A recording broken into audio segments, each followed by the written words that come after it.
In the summer of 1974, West Germany, then divided by the cold Berlin Wall, became the center of the world.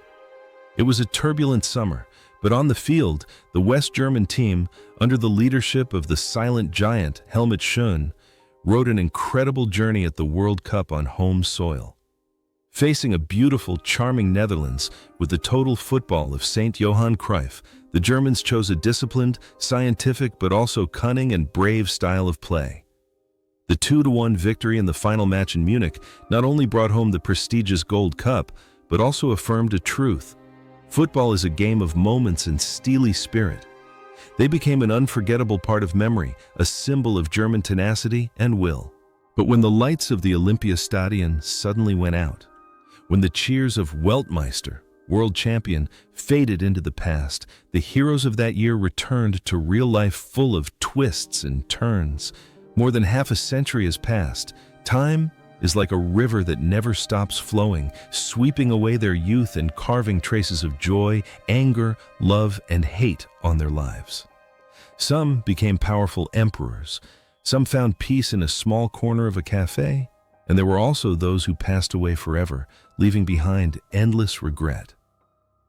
Let's calm our hearts to listen to the story of the fate of the Die Mannschaft boys in 1974.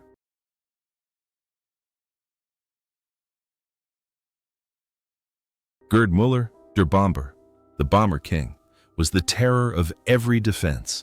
At the 1974 World Cup, at the age of 28, he scored the decisive goal in the final, his trademark spin finish. Short, stocky, with big feet and uncanny balance, Müller was unpretentious but devastatingly effective. He was a killer in the penalty area who converted the smallest chances into goals. After retiring from the football field in the U.S., Gerd Müller's life fell into a vast darkness. He suffered from depression and heavy drinking, lost his way when he was no longer in the spotlight. It was his former teammates like Hoeneß and Beckenbauer who reached out to save him, took him to rehab, and gave him the job of coaching the Bayern Munich youth team. Müller found joy again, becoming a devoted teacher to guide Thomas Müller and Philipp Lahm. He lived a private, humble life, completely opposite to the explosive goals on the field. But fate is cruel. In the last years of his life, the memory of the king of bombers was gradually erased by the terrible Alzheimer's disease. He no longer remembers the goals, no longer recognizes his relatives, lives quietly in a nursing home with special care. The one-time hero is now bewildered like a child, forgetting the halo he once created. And then, on August 15, 2021, Gerd Müller passed away at the age of 75. His passing was a sad note, closing the life of the greatest striker in the history of German football. His legacy is the goal records that defy time and the lesson of warm teamwork that saved a life.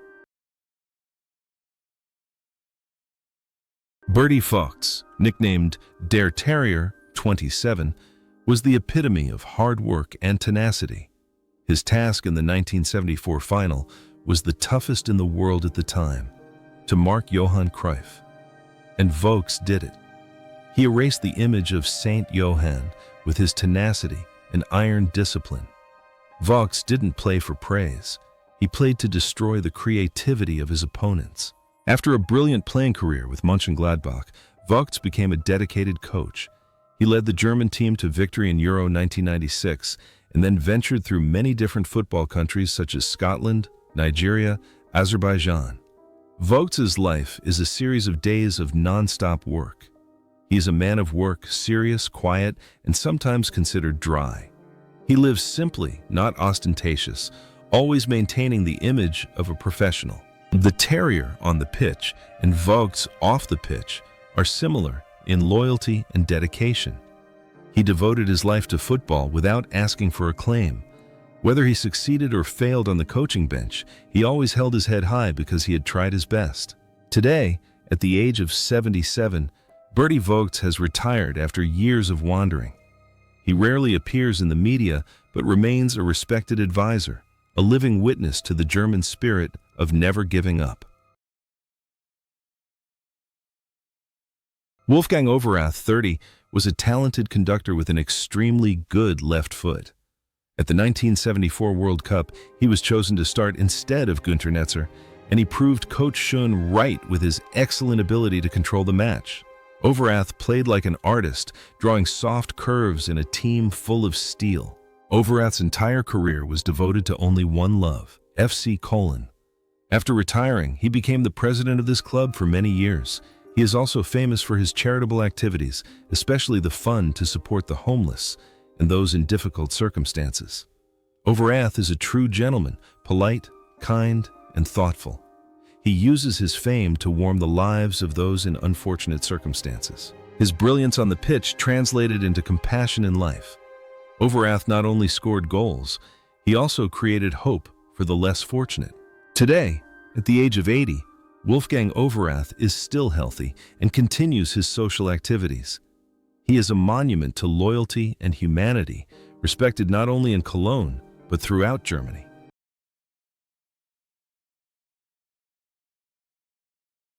Franz Beckenbauer, at 28, was the soul of the West German team in 1974.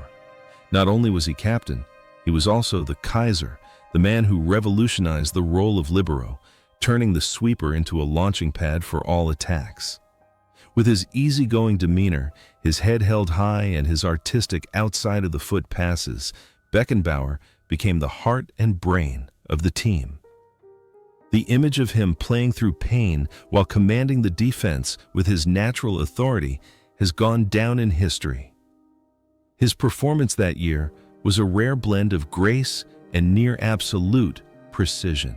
After the peak of 1974, Beckenbauer's career continued to flourish.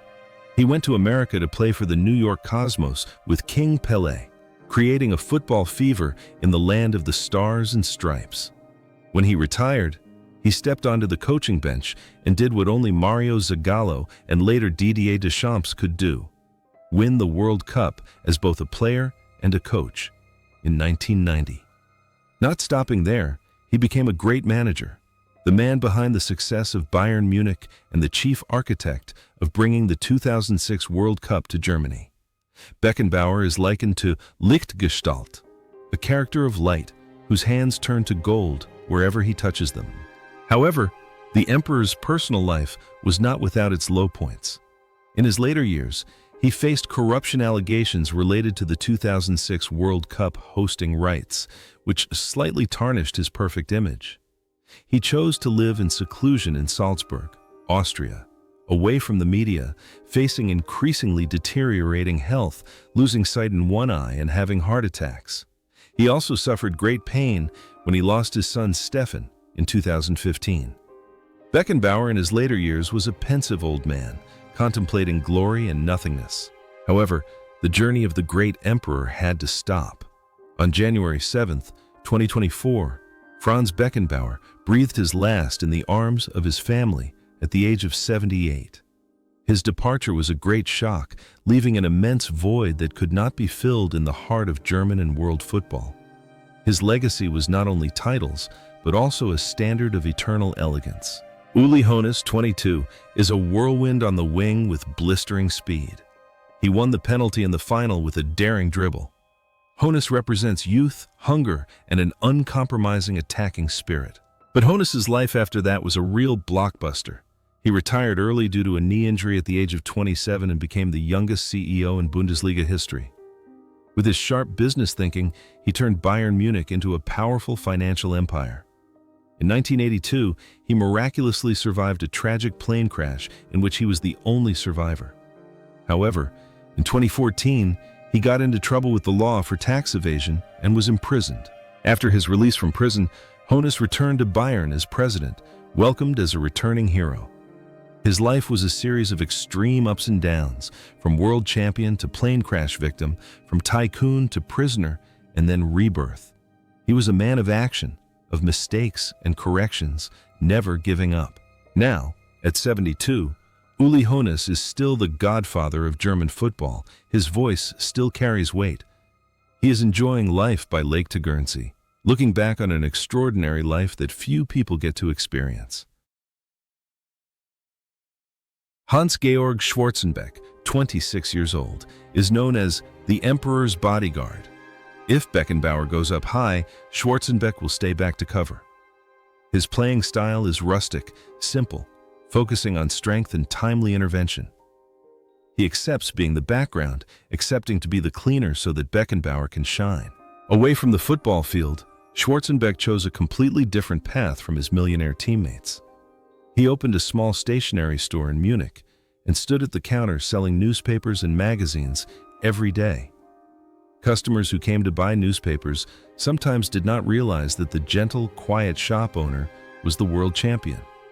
He refused the glitz and found happiness in a simple, ordinary life with his family and neighbors. Schwarzenbeck's humility is the most remarkable thing. He is quiet on the field and quiet in life. He is proof that you don't have to be the brightest star to be the happiest. Now, at the age of 75, Schwarzenbeck has retired, closed his grocery store, but still lives a peaceful life in Munich. He is still the beloved Katscha in the hearts of Bayern fans, a simple hero in everyday life. Jürgen Grabowski, 29, is one of Germany's most technical players. He started the tournament on the bench, but his brilliance and ability to terrify opposition defenses saw him start in the biggest games. A legendary captain of Eintracht Frankfurt, Grabowski brings elegance and composure to the game. After retiring due to injury, Grabowski had a brief stint as interim coach, but quickly retired from professional football. He went into the insurance business and led a quiet life, away from controversy. He was remembered as a model man, loyal, and always keeping his promises. Grabowski devoted much of his time to his family and his club Frankfurt, where he was revered as a living god. Grabowski's career and life were as calm as a calm river, in contrast to his skillful dribbling on the field. But it was this simplicity that was the happiness he sought. However, the journey of that football artist has come to an end. On March 10, 2022, Jürgen Grabowski passed away in a hospital in Wiesbaden after a long period of kidney dialysis at the age of 77. His passing caused Eintracht Frankfurt and German football to lose one of their best sons, a legend of loyalty. Sepp Maier, Die Katze von Ansing, the Cat of Ansing, entered the 1974 World Cup at the peak of his career, aged 30. He was the ultimate stopper, the man who brought absolute peace with his lightning-quick reflexes and command of the penalty area. In the final, it was Maier who denied the Netherlands clear-cut chances, holding on until the last minute. He not only caught the ball well, but also beautifully, with a style of play that was full of improvisation. Maier's career was at its peak when tragedy struck. In 1979, a serious traffic accident left him seriously injured, forcing him to retire early. Not giving up on fate, Maier switched to coaching goalkeepers and became the great teacher of Oliver Kahn. He was associated with Bayern Munich and the German national team for decades, inspiring generations of juniors. In real life, Maier is famous for being a humorous person, a real comedian with mischievous jokes that help relieve pressure on his teammates. He even performed magic and participated in TV shows. The image of a goalkeeper flying in the goal and a cheerful, always smiling old man in real life are two sides of the same coin named Sepp Maier.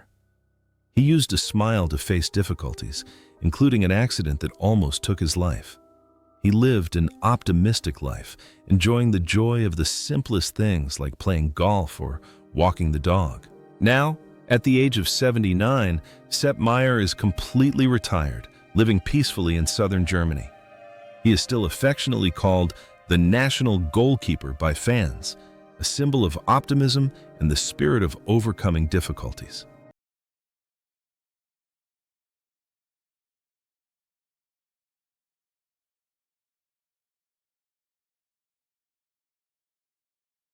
Paul Breitner, at just 22, was German football's most daring rebel at the 1974 World Cup. His afro and bushy beard made him a symbol of wildness, but it was his explosive style that made his biggest mark. Breitner coolly stepped up to the penalty spot in the final and scored the equalizer, a moment reserved for steelheads. Though he started as a fullback, he had the range of a central midfielder, perfectly combining physical strength with tactical acumen. After the glory of 1974, Breitner made a spectacular change when he joined Real Madrid and switched to playing midfield. He returned to Bayern Munich and created the famous Breitner duo with Rummenigge. Breitner was famous as a left-wing intellectual who openly read books by Mao Zedong and Che Guevara, and was not afraid to criticize the federation or his own teammates. After retiring, he became a sharp commentator and an uncompromising journalist.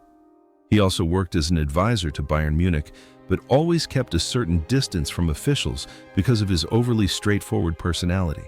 There is a striking consistency between the wild Breitner on the pitch and the Breitner off it. Independence and never bowing down.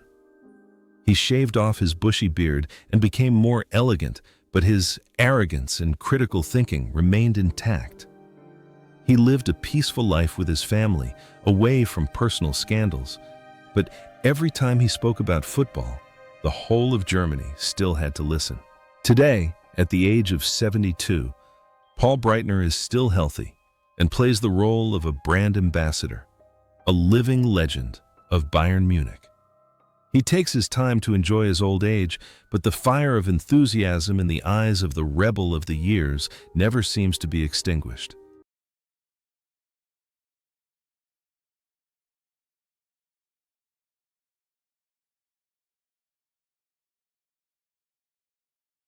Bernd Holzenbein, 28, was the man who went down in the penalty area in the final, winning the equalizing penalty for Germany. Although the Dutch always considered it a dive, the Germans saw it as a necessary mischief. Holzenbein had great speed and an eye for opportunity, making him a dangerous drill on the wing. After his illustrious career at Frankfurt, he went to play in the US and then returned to work as vice president and head of scouting for his former club. He has a keen eye for talent, discovering many great talents like Uwe Bain, Tony Yeboah.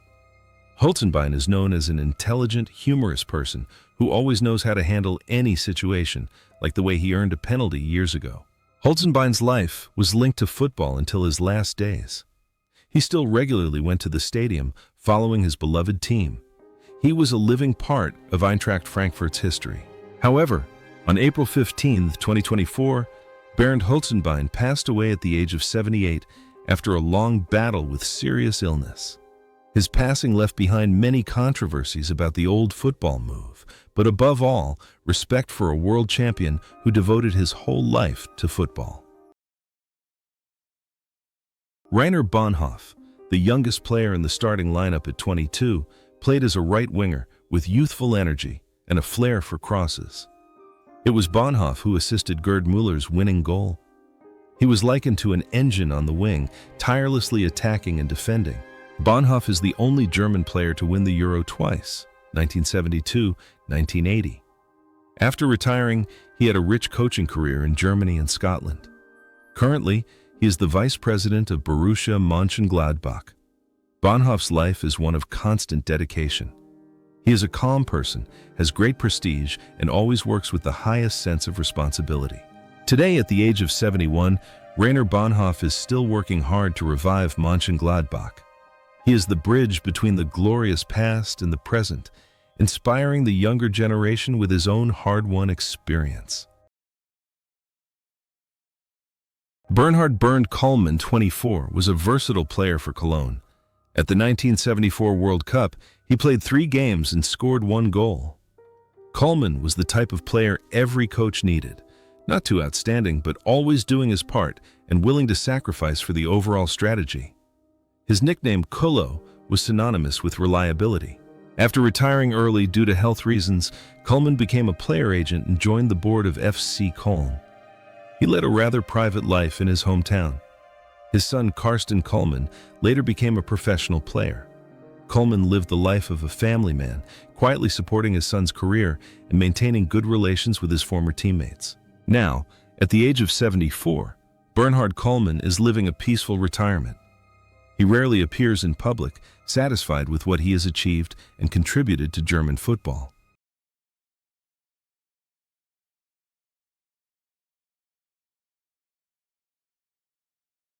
Dieter Herzog, 27, was a left winger for Fortuna Düsseldorf. He played 2 games at the 1974 World Cup, bringing pace and trickery. Although not a regular starter, Herzog's contribution to the rotation of the squad was crucial in keeping the key players fit. After retiring, Herzog spent a long time with Bayer Leverkusen as a scout. He did this job quietly for decades, contributing greatly to building the foundations of the club. Herzog is meticulous, patient, and has a keen eye. Today, at the age of 77, Dieter Herzog is still remembered with respect in the German scouting world. He lives a simple life, enjoying his old age after years of wandering around the football fields in search of talent. Jupp Heynckes, 29, was a great striker, but was unlucky to play at the same time as Gerd Müller. At the 1974 World Cup, he only played 2 matches and did not score. However, Heynckes' class was unquestionable. He was an intelligent, technical, and extremely sharp striker. Heynckes' coaching career was more brilliant than his playing career. He is one of the greatest coaches who led Bayern Munich to a historic treble in 2013 and Real Madrid to the Champions League in 1998. Heynckes was nicknamed Osram, light bulb, because his face often turned red when coaching, but he was a gentleman, wise and full of humanity. He was always respected by his students as a father. Now, at the age of 78, Jupp Heynckes is enjoying his retirement at his farm in Schwalmtal with his wife and pet dog. He has completely left the noisy football world, found peace and serenity in nature, and completed a legendary journey in a perfect way.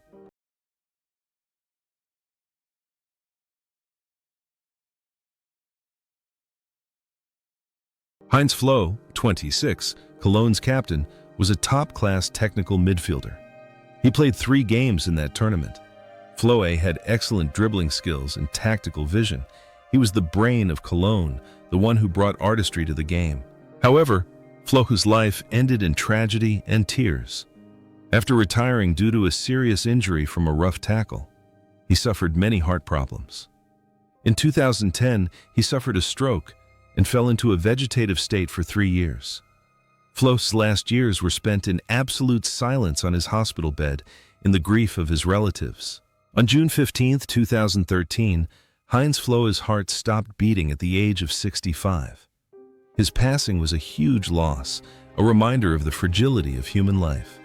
Floh's legacy is a velvety touch the Cologne fans will never forget.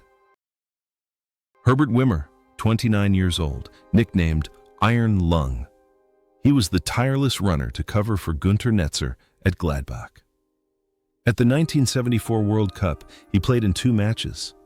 Wimmer was a dedicated player, sacrificing his ego for the team. After retiring, Wimmer lived a very private life. He had some hip problems due to overtraining in his youth, but always kept an optimistic spirit. He avoided the media, enjoying life with his family. Now 79, Herbert Wimmer lives peacefully in his hometown. He is the embodiment of the diligent workers who create the foundation for great victories.